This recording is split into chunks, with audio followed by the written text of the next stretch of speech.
ডিভোর্সের আগে শ্বশুর বাড়ি জেলখানা মনে হতো, ডিভোর্সের পর এখন নিজের বাড়ি দোজখের মতো লাগছে। পরিস্থিতি যেমনই হোক, ডিভোর্স কখনো সুখ দেয় না। কমপক্ষে কোনো মেয়ে সুখী হতে পারে না। এক ডিভোর্সি নারীর বাস্তব জীবনী। জানি না আমি কেন লিখছি, হয়তো এই জন্য কারণ আমি চাই আর কেউ আমার মতো ভুল না করুক, হয়তো এই জন্য কারণ আমি চাই ঠুনকো কারণে সংসারগুলো ভেঙে না পড়ুক। আমি 19 বছর বয়সী একজন নারী। আমাদের বিয়ে হয়েছিল আমার পছন্দে। সংসারও টিকেছিল 1.5 বছর। আমাদের একটা ছেলেও আছে। আমার স্বামী স্বভাব চরিত্র সবই ভালোই ছিল, শুধু একটু জেদ। অবশ্য তাও সব সময় না, মাঝে মধ্যে। মানুষ ভাবে ওর বদ জেদের জন্য বুঝে আজ এই অবস্থা, কিন্তু আমি জানি আমাদের সমস্যার শুরুটা ওর দিক থেকে হয়নি। সব সংসারে তো টুকটাক কিছু সমস্যা থাকে, ওরকম আমাদের মধ্যেও মাঝে মাঝে ঝগড়াঝাটির হতো, কিন্তু ঝগড়া বাদ দিয়ে আমি সব কিছু গুছিয়ে বাপের বাড়ির দিকে হাঁটা দিতাম। বাপের বাড়িতে বোনরা আসতো, আর ভাইরা তো ছিলই, ওদের কাছে কেঁদে কেটে সব বলতাম। তখন সবাই ওকে ফোন করে বেশ কথা শোনাতো। আমার ছোট বোন তো রীতিমতো অপমান করতো। আমার কাছেও মনে হতে ঠিকই আছে, কত বড় সাহস আমার সাথে লাগতে আসে, আমাকে নিজের মতো চালাতে চায়। আমার মধ্যে কেমন একটা জিদ কাজ করত। ওর কাছে ছোট হব, ওর কাছে নিজের ভুল স্বীকার করব, মাফ চাইব, এটা ভাবতেই পারতাম না। উল্টো বড় গলা করে বলতাম, ডিভোর্স দাও, তোমার মতো লোকের সাথে কে সংসার করে। তবে ডিভোর্স আমি কখনোই মন থেকে চাইনি, ওটা ছিল মুখের কথা। ওর সামনে ছোট হওয়ার চাইতে ডিভোর্স চাওয়াটাই আমার কাছে সঠিক মনে হতো। একদিনের কথা এখনো মনে পড়ে। সেদিন ছোট্ট একটা ব্যাপার নিয়ে তর্ক করতে করতে দুজনেই খুব উত্তেজিত হয়ে পড়েছি। রাগের আমার শরীর কাঁপছে, যা মুখে আসছে তাই বলছি। তুই তাকারি, গালিগালাজ, অপমান কিচ্ছু বাদ যায়নি। এক পর্যায়ে সহ্যের বাঁধ ভেঙে ও আমার গায়ে হাত তুলল। এর আগে কিংবা পরে কখনোই ও আমার গায়ে হাত তুলেনি, কিন্তু ওই একটা থাপ্পড়, ওটাই যথেষ্ট। আমি বাপের বাড়ি চলে গেলাম। আর বরাবর মতো এবারও আমি নিজের দোষের দিকটা না বলে খালি ওর দিকটাই বলে গেলাম। মানুষের দোষ দিয়ে আর কী লাভ? সবাইকে যা বলেছি সেটার উপর ভিত্তি করেই তারা বিচার করেছে। পরিবার সবাই বলল, এমন ছেলের সাথে সংসার করার কোনো দরকার নেই, মামলা ঢুকে দাও। আমি সবার পরামর্শে মামলা করলাম। ওর নামে নারী নির্যাতনের কেস করা হলো। খুব দ্রুতই ওকে পুলিশ ধরে নিয়ে গেল। ওর পরিবার থেকে মুরব্বীরা এসে বারবার অনুরোধ করলো আমি যেন এই কেস তুলে নিই। ভেতরে ভেতরে আমিও চিন্তা করতাম, আচ্ছা আমার স্বামীকে আসলেই জালেম? ও কি কোনোদিন নিজের থেকে আমার গায়ে হাত তুলেছে? আমি যদি ওকে এত খারাপ কথা না শোনাতাম, তাহলে কেউ আমার গায়ে সেদিন হাত তুলতো?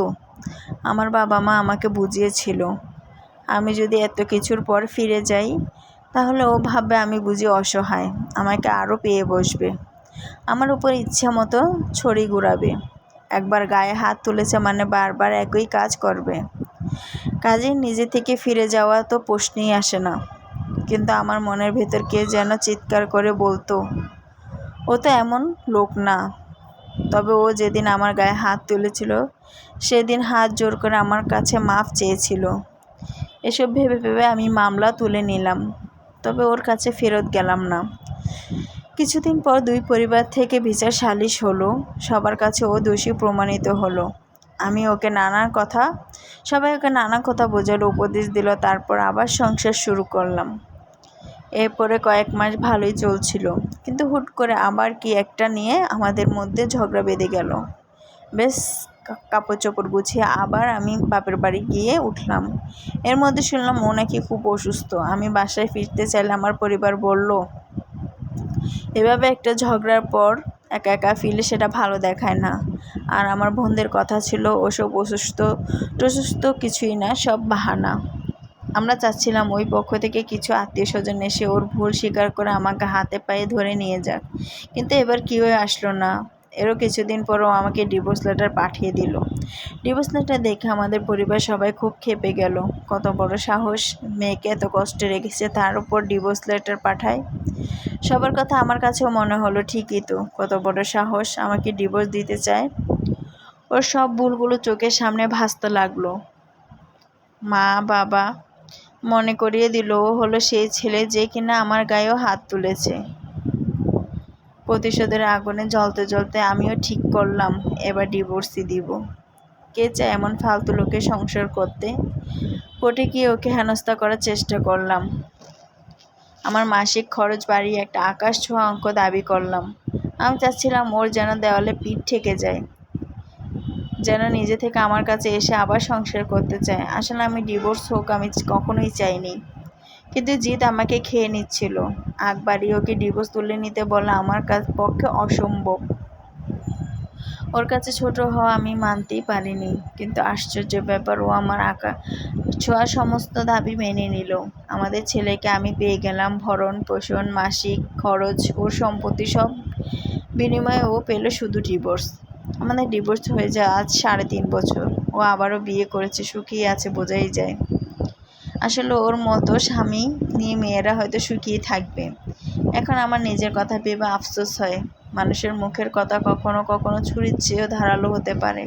ও আমাকে একবার থাপ্পড় মেরেছিল ঠিকই, কিন্তু আমি কথার তীরে ওকে ছিন্ন বিচ্ছিন্ন করে ফেলতাম। শারীরিক নির্যাতন করিনি সত্যি, কিন্তু মানসিক কষ্ট দিতাম। এসব কথা আমার মা বাবাকে কখনোই বলা হয়নি। নিজের দোষের কথা মানুষ কতটাই বা বলে। মাঝে মাঝে ভাবি, ইস, আমার পরিবার যদি একটু নিজ থেকে বুঝে আমাকে সংসার করার উপদেশ দিত। যখন আমি ওর কাছে ফিরে যেতে চাইতাম তখন ওর খারাপটা না বলে যদি একটু ভালো দিকগুলোর কথা মনে করতাম। আমি যদি নিজে জিদ নিয়ে পড়ে না থেকে একটু ওর কাছে নত হতাম, তাহলে হয়তো আজ আমাকে এই দিন দেখা লাগতো না।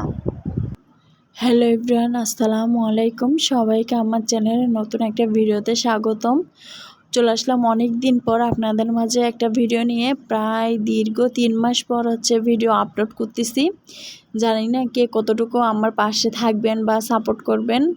তো যাই হোক, আল্লাহর নাম নিয়ে আবার চ্যানেলে কাজ শুরু করলাম।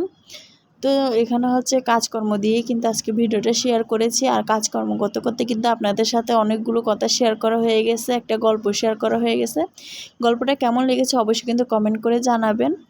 তো যাই হোক, আজকে অনেকগুলো কাজ করা হয়েছে, যেমন ফার্নিচারগুলো মোছা হয়েছে, পরিষ্কার করা হয়েছে, ঘরটা ঝাড়া হয়েছে। তো এখন সব কিছু পরিষ্কার করা যেহেতু শেষ, গোছানো শেষ, এখন আমি ঘরটা ঝাড়ু দিয়ে নিচ্ছি। তো ইদানিং যে গরম পড়তেছে, গরমের কারণে কোনো কাজকর্ম করতে ইচ্ছে করতেছে না। আর যেহেতু সারাদিন রাত 24 ঘন্টা পাখা মানে ফ্যান ছাড়া থাকে, এই জন্য ময়লাটা বেশি আসে। কারণ আমার রাস্তার সাথেই তো আমার বাসাটা, এই জন্য ময়লাটা বেশি আসে।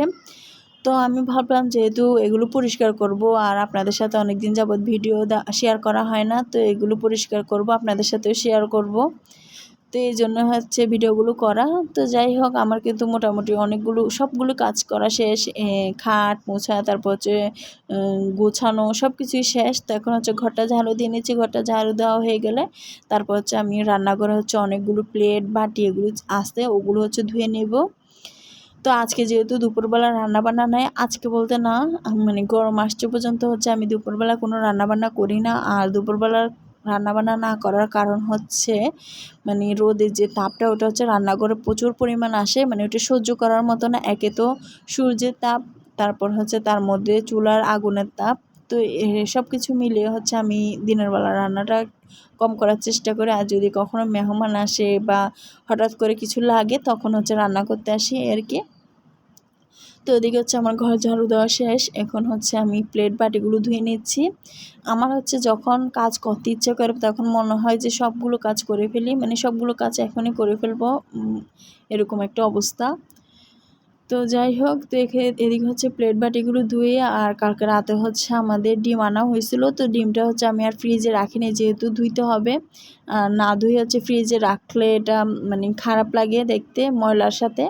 তো এই জন্য আমি এখানে রেখে দিয়েছি। ভাবলাম যে সবগুলো কাজ কমপ্লিট করা হয়ে গেলে তারপর ডিমটা ধুয়ে নেব। তো এখানে ডিমটা ধুইতে গিয়ে তো আমার একটা মানে 12টা বেজে গেছে। আমার একটা ডিম ভেঙে গেছে। ডিম আমি বুঝতে পারিনি যে একটু চাপ লাগলে ডিমটা ভেঙে যাবে। তো কী করার, যাই হোক, তো এখানে আমি একটা বাটি নিয়ে নিয়েছি। বাটির মধ্যে একটু সাবানের গুঁড়া নিয়ে তারপর ডিমগুলো ভিজিয়ে রাখবো।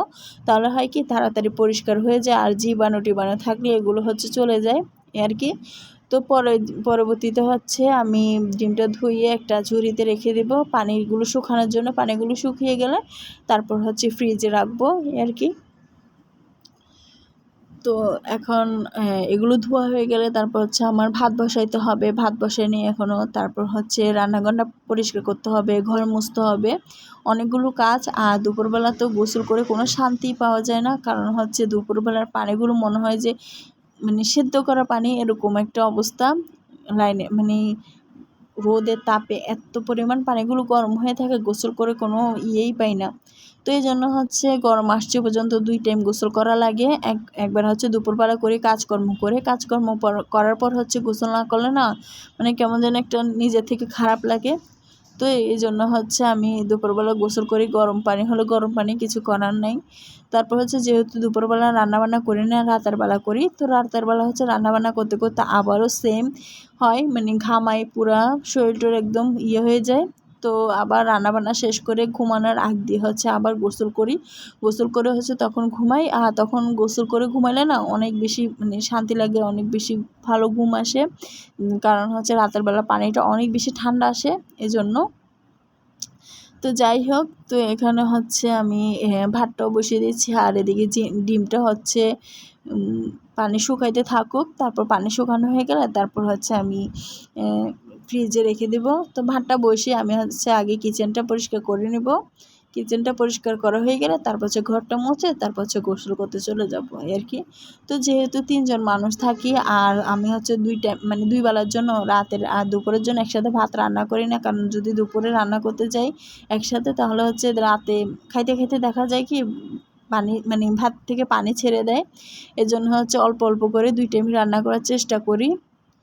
আর পানি ভাত কিন্তু রাতের বেলা খেতে ভালো লাগে না, দুপুরবেলায় পানি ভাত খেলে মানে শান্তিও লাগে আর ভালোও লাগে আর কি। তো এই জন্য হচ্ছে যেহেতু 3 জন মানুষের জন্য অল্প করে ভাত বসিয়ে দিয়েছি। তো ভাত বসানো হয়ে গেলে এখন হচ্ছে আমি বেসিন টেসিন সব কিছু তাক সব কিছু পরিষ্কার করে নিচ্ছি সাবানের পানি দিয়ে, প্রথমে ধুয়ে তারপর হচ্ছে এখন হচ্ছে এমনিতে একটা কাপড় দিয়ে পরিষ্কার করে নিচ্ছি। তো পরিষ্কার করা হয়ে গেলে এখন হচ্ছে আমি এখানে জায়গা মতো যে পাতিল তারপর হচ্ছে যা যা ছিল সেগুলো হচ্ছে রেখে দিচ্ছি। রেখে হচ্ছে ওই চুলার দিকে মুছে নেব। আর কিছুদিন আগে হচ্ছে বৃষ্টি পড়ছিল। তো তখন হচ্ছে ঠান্ডা ছিল, আর আমার হাজব্যান্ডও তখন বাসায় ছিল। তখন হচ্ছে আমি একদম রান্নাঘরটা ডিপ ক্লিন করছি, যেহেতু অনেক বেশি গরম ছিল। আর এই জন্য হচ্ছে আপনাদের সাথে শেয়ার করা হয় না। আর দ্বিতীয়ত হচ্ছে সেদিন একটা বড় একটা দুর্ঘটনা হয়ে গেছিলো। সেদিন হচ্ছে আমি মানে চুলাটা হচ্ছে নিচে নামাইছিলাম, যেহেতু আমাদের সিলিন্ডারের গ্যাস। তো চুলাটা নিচে নামাইছিলাম, যেহেতু চুলার এই তাকটার উপরে উঠে হচ্ছে আমাদের উপরে জানালা সব কিছু পরিষ্কার করতে হয়। তো চুলাটা যেহেতু নিচে নামানো ছিল, উপরে উঠানোর সময় হচ্ছে আমার গ্যাসের লাইনের পাইপটা ছুটে গেছে। ছুটে তো মানে কীভাবে যে গ্যাসগুলো মানে বের হয়েছে মানে বলে বোঝাইতে পারবো না। সেখানে যদি কোনো একটু আগুনের কয়লা বা কিছু থাকতো তাহলে তো মানে অনেক বড় দুর্ঘটনা হয়ে যেত। তো যাই হোক, আল্লাহ রক্ষা করছে আলহামদুলিল্লাহ, আল্লাহর কাছে লাখো লাখো শুক্রিয়া। তো এই আর কি। তো এদিকে হচ্ছে আমি রান্নাঘরটা পরিষ্কার করে নিচ্ছি। রান্নাঘরটা পরিষ্কার করে তারপর হচ্ছে চলে যাব ঘরটার পরিষ্কার করতে। তো সেগুলো আর আপনাদের সাথে শেয়ার করা হবে না, কারণ হচ্ছে ভিডিওটি এমনিতে অনেক বেশি বড় হয়ে গেছে, মানে আমি কথা বলে শেষ করতে পারতেছি না, এই একটা অবস্থা। তো যাই হোক, আজকে আমার এই ভিডিওটা আপনাদের কাছে কেমন লেগেছে অবশ্যই কিন্তু কমেন্ট করে জানাবেন। আর আমার এই ভিডিওর মাধ্যমে যদি কোনো ভুল ত্রুটি হয়ে থাকে অবশ্যই ক্ষমা সুন্দর দৃষ্টিতে দেখবেন। তো আজকের মতো ভিডিওটা এই পর্যন্ত। সবাই ভালো থাকবেন, সুস্থ থাকবেন। আল্লাহ হাফেজ।